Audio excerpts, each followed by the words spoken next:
सोलापुरात गोकुळ शुगर कारखान्याकडील थकीत ऊस बिलासाठी शेतकरी आक्रमक झाले आहेत। जिल्हाधिकारी कार्यालयासमोर सुरू असलेल्या आंदोलनादरम्यान मंडप उभारण्यास पोलिसांनी मज्जाव केल्यानंतर शेतकऱ्यांनी थेट रस्त्यावर उतरून रास्ता रोको आंदोलन सुरू केले।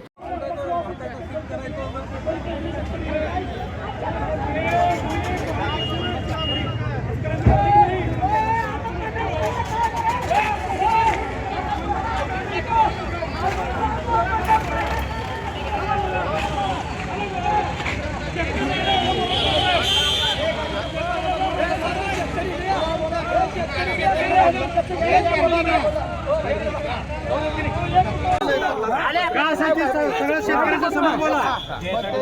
आम्हाला आले पत्र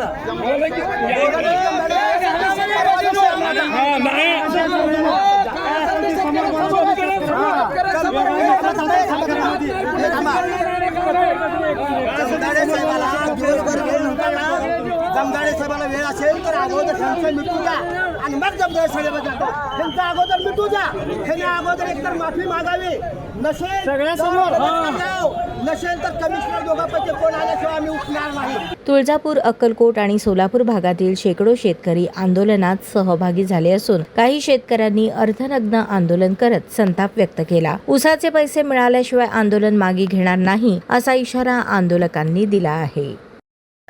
घेऊन मारतो तुम्ही काय थांबू उभारायला? आम्हाला चाडू बोलायची काय गरज आहे तुमची? आमचा हप्ता बिल टाका, आम्ही सगळे शेतकरी माघारी फिरतो।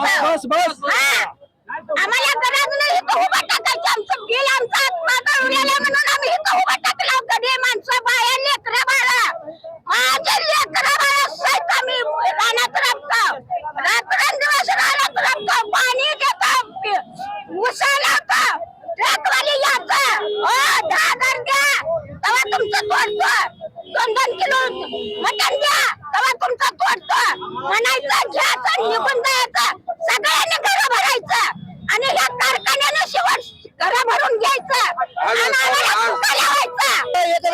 आम्ही ह्या आंदोलनाला दुसरा दिवस आहे। गोकुळ कारखान्याचे दत्ता शिंदे यांच्याकडे आमचे 100 कोटी येणं आहे। त्या 100 कोटी येण्यासाठी आम्ही 6 महिने झालं निवेदन देतोय, मान्य जिल्हाधिकाऱ्यांना देतोय, साखर आयुक्ताला देतोय, कारखानदाराला देतोय, त्यांनी दाद दिले नाही म्हणून आम्ही मान्य जिल्हाधिकाऱ्याला किंवा शिपीला पत्र देऊन आम्ही उपोषणला बसलो।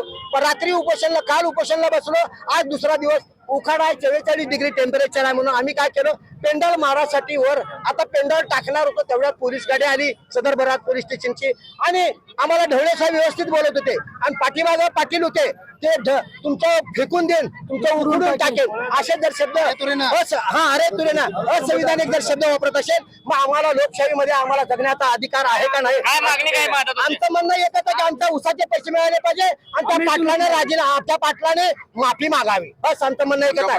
ते पाटील पोलीस हेड कॉन्स्टेबल आहेत ना, त्यांनी माफी मागावी, त्यांनी की बाबा आम्ही चुकलो, आम्ही बोलायला नको।